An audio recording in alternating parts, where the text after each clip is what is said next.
Paysandu que tem uma semana livre até jogar contra o Remo pela primeira partida da final do Campeonato Paraense. Agora eu estou aqui com o Ivo Amaral e com o Maurício Bessa para a sequência do programa. Ivo, como é que dá para avaliar o trabalho do Júnior Rocha até então, sob o comando do Paysandu? Porque a gente questiona, a gente debate muito sobre o Osório no Remo, mas e o Júnior Rocha no Paysandu? Olha, o Júnior Rocha tem sido uma agradável presença da equipe do Paysandu. Até na entrevista ele conquistou bastante a minha confiança, explanou bem seu plano. Ele tem um elenco que realmente é um elenco modesto, dependendo do talento da garotada de base. Para ter uma curiosidade, o Paysandu contratou 3 importados. Jandrost, sem falar do Danilo Peu e do Cleiton Pego, que já tinham vindo anteriormente. Veio o Jandrost, que hoje está na suplência do Gabriel Mesquita. Veio o JP Galvão, que quando entra é no minuto final. E veio o Caio Melo, que está contratado há um ano. A garotada de base tem sido sustentáculo. E alguns jogadores já antigos, como Edilson, o Quintana e outros jogadores que têm composto o elenco do Paysandu têm correspondido. Então é um elenco aparentemente modesto, muito mais modesto que o do Clube do Remo, mas que vem dando conta do recado. E um dos principais jogadores do Paysandu nessa campanha tem sido o Ítalo, Maurício. 6 gols dos 12 que o Paysandu marcou na temporada. De todos os jogadores que vieram para o Paysandu nessa temporada, as maiores expectativas estavam em cima do Ítalo e ele vem, pelo menos, entregando, né, o que era esperado dele. Que não só o desempenho, mas os números também do Ítalo, né? E se ainda conseguir fazer a lei do ex contra o Volta Redonda, acho que o Paysandu ainda tem esse acréscimo aí. Mas dentre todos os jogadores, o mais estrelado é ele. Eu diria que é o mais estrelado de todos do elenco do Paysandu é ele. É o cara que tem a responsabilidade maior dentro desse elenco e tem sido uma peça fundamental desse novo Paysandu. Inclusive, o Maurício falou sobre o Volta Redonda, eu vou explicar o porquê. Porque a Série C do Campeonato Brasileiro vai iniciar para o Paysandu. E o primeiro jogo é longe de Belém, tá? A primeira partida do Paysandu na competição vai ser justamente contra o Volta Redonda. A tabela foi divulgada nesta segunda-feira pela Confederação Brasileira de Futebol. Essa partida contra o time carioca está programada para ser no dia 4 ou 5 de abril. E por mais um ano, o torneio vai ter uma primeira fase sendo disputada em turno único com 19 rodadas. Bora para o telão para acompanhar os jogos do Paysandu. Eu já adiantei um, que foi esse jogo de estreia contra o Volta Redonda. O Paysandu estreia contra o Volta Redonda, depois enfrenta o Brusque, Barra, Itabaiana, Botafogo, Anápolis, Caxias, Floresta, Figueirense e Inter de Limeira, Maranhão, Santa Cruz, Ipiranga, Guarani, Amazonas, Confiança Ferroviária de São Paulo, Ituano e fecha a primeira fase da Série C contra o Maringá. Um fato que me chama muita atenção, tá? Dos 6 primeiros jogos que o Paysandu vai disputar na Série C, 4 são em Belém. E eu vi muitos torcedores falando que, ao que tudo indica, são contra times favoritos. Volta Redonda, Brusque, Barra e o Botafogo da Paraíba. E vai encerrar a Série C com 2 jogos seguidos fora, antes de terminar aqui contra o Maringá. Ferroviária e Ituano, lá em São Paulo. Ivo, Maurício, o que dá para falar dessa tabela? Eu vou logo adiantar. 4 jogos em casa dos 6 primeiros da Série C. Eu acho que vai definir muito o futuro do Paysandu na competição. É muito melhor jogar em casa do que fora de casa. Você lembrou o jogo do Volta Redonda? E eu me lembro que 2 anos atrás, o Paysandu subia da Série B para C, perdendo para o Volta Redonda de 1-0. O técnico era Hélio dos Anjos. O Paysandu ficou em 4º lugar, mas mesmo assim conseguiu a subida para a Série B, onde infelizmente durou muito pouco. A tabela realmente, o que o Matheus observou, é correto, é melhor jogar em casa do que fora. 4 jogos seguidos dentro de casa podem dar realmente uma consistência melhor, um crédito para o Paysandu seguir numa campanha que a gente sabe que não será fácil, embora os adversários em relação a outras competições sejam bem mais modestos. E o Paysandu vai jogar 10 partidas em Belém e 9 fora de casa. Por quê? Porque veio da 2ª divisão. Então, os times que vieram da 2ª divisão têm esse benefício na 3ª divisão. Eles jogam uma partida a mais em casa, Maurício. Pois é, tu fez um recorte aí de 6 partidas, eu fui num recorte de 10. Das 10 primeiras rodadas, o Paysandu joga 6 em casa. Então são jogos muito importantes. A Série C é uma daquelas competições que a gente não consegue definir logo de cara.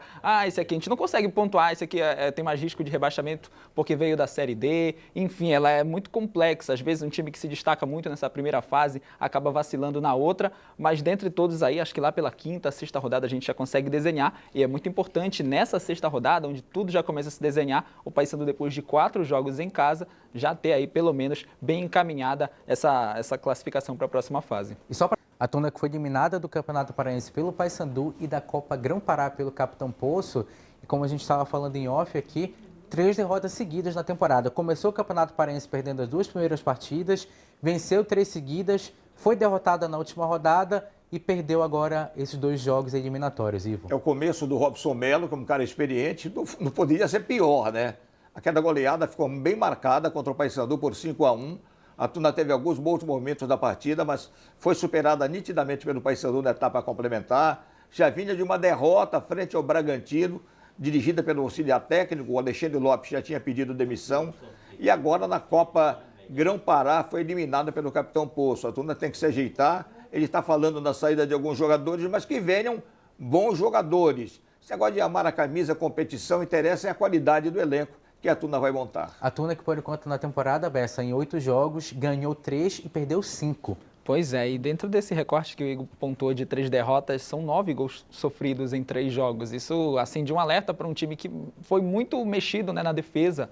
Então, a Tuna Luz, ela pecou nesse campeonato justamente no que ela normalmente era forte, né? Acho que o fator de não jogar também no Souza, isso desfavoreceu muito a Tuna nessa temporada. Isso tem sido um fator negativo na Tuna para 2026 e abre até um alerta aí para que seja até agilizado, né, as obras do Souza, para que talvez essa atmosfera volte para lá. Mas em outro contexto, o Robson foi muito feliz em dizer que é o momento dele reformular. Ele não teve tanto tempo assim para mexer nesse time, né? Quase que um jogo em cima do outro, 3 dias no máximo para pensar um jogo ou outro. Acho que agora nesse tempo aí ele vai conseguir finalmente mostrar o trabalho dele. A Tuna joga pela Copa do Brasil no início do mês de março, depois concentra as atenções na Série D. Bora de interação aqui no Esporte Cultura.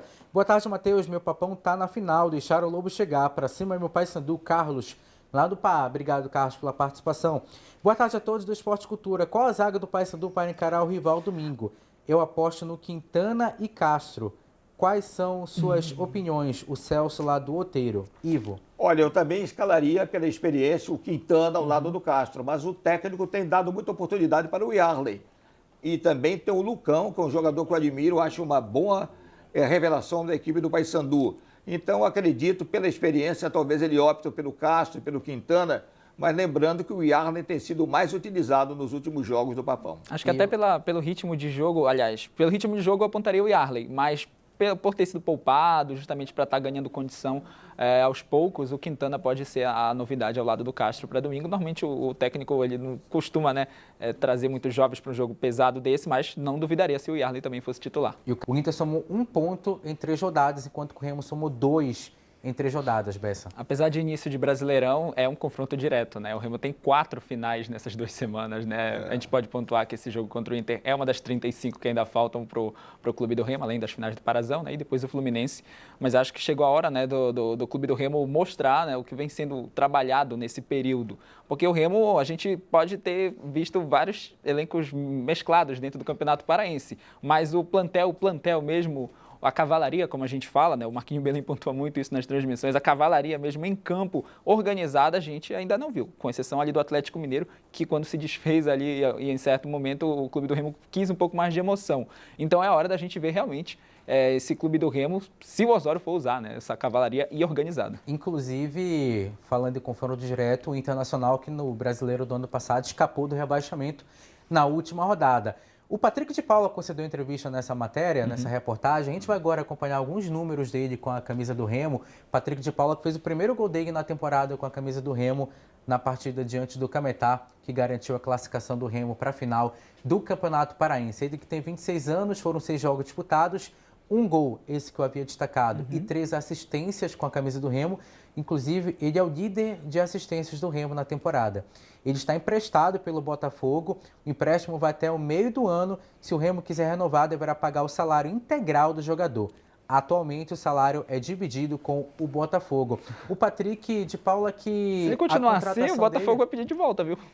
Se ele continuar. Vocês acham? Pelo momento do Botafogo, e claro, se o Danilo também não se recuperar, se o Patrick continuar mantendo, porque dentro, quando ele joga com a camisa do clube do Remo, os poucos minutos que ele vem jogando, agora que ele está pegando ritmo, ele é um cara que não sente o peso, ele é um cara que faz a bola girar, assim como o Vitor Bueno. São 2 caras assim que tu percebe que eles têm a intimidade, que conforme eles estejam fisicamente bem, eles conseguem dar uma dinâmica diferente para o jogo. E da forma que ele está aí, de repente, se o Botafogo, da situação que está a ver aí, o Patrick esconde o jogo do Remo para o Botafogo, viu?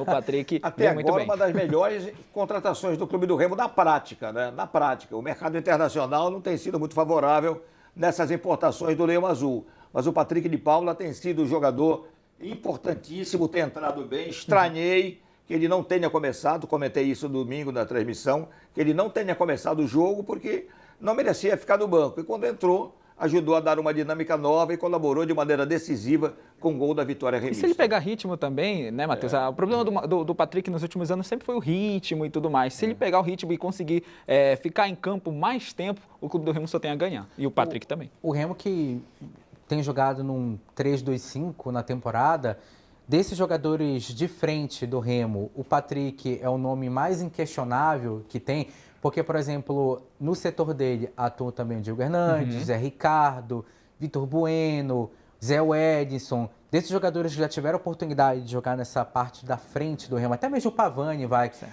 Ele é o nome que tem mais se destacado até então na temporada, Ivo? Para mim, ele e o Vitor. Acho que sim, né? Para mim, ele e o Vitor. Assim, e fora o que o Ivo disse, ele, o Vitor e o Aleph Manga têm sido as melhores surpresas do Clube do Remo nessa temporada. O Aleph Manga, uma surpresa, calou minha boca, calou a boca de muita Todo gente. mundo, acho. Eu não esperava esse Aleph Manga tão dinâmico. A verdade, ele era a dúvida, não é que a gente esperava menos, ele era uma dúvida. Será que ele vai conseguir entregar o que ele já entregou em outros momentos? E vinha mal falado da equipe do Avaí, pela torcida, pelo público. Mas sintetizando, Matheus, nós temos tido vários Remos nessa temporada. São vários Remos, o Remo é diferente de jogo para jogo. Exato. E que seja um Remo bem melhor na partida contra o Internacional. Acho que fica, né, realmente para o torcedor essa interrogação sobre como ele pode vir trazer esse time para o Internacional. A expectativa é de que ele traga o melhor. A gente já falou sobre isso aqui. Acho que deu tempo suficiente nas últimas partidas, de tanto que o Clube do Remo sofreu, para que ele possa pelo menos fazer um plantel que ele se sinta seguro de apresentar o melhor futebol. Mas fica aí essa interrogação e essa expectativa do torcedor. O Águia que enfrenta o Independência amanhã, às 8 da noite, no estádio Zinho Oliveira, pela primeira fase da Copa do Brasil. O Águia que, nas últimas temporadas, tem conseguido se destacar na Copa do Brasil, com exceção do ano passado, em que acabou sendo goleado pelo Fluminense. Nem lembra aquele jogo vergonhoso lá, 8-0 para o Fluminense. Eu fiquei arrasado naquele dia, né? Mas agora tem a chance de E o Silvio Criciúma, para surpresa geral, não foi demitido naquela ocasião. Vamos passar um pouco de pano, é o Fluminense, melhor brasileiro no Super Mundial. Mas o Águia, eu estava na cabeça da vitória do Águia contra o Fluminense. O Fluminense do Parreira, que era um time ainda de alta qualidade. E o Águia deu um show de bola, venceu de 2-1, com o Fred descontando praticamente no último minuto de partida. E empatou de 0-0 o primeiro tempo do Maracanã, também fazendo um bom jogo. Que seja o mesmo espírito desse ano, porque o Independência tem um escudo parecido com o do Fluminense. Então... Exatamente, bem parecido mesmo. Sim. O Águia que segue vivo na Copa Grão-Pará e chegou a jogar contra o Independência na Série D do ano passado e também pela Copa Verde de 2025. Ivo, obrigado pela participação do Esporte Cultura. Obrigado, Maurício. Matheus. Obrigado a todos que acompanharam de novo lá para a nossa câmera.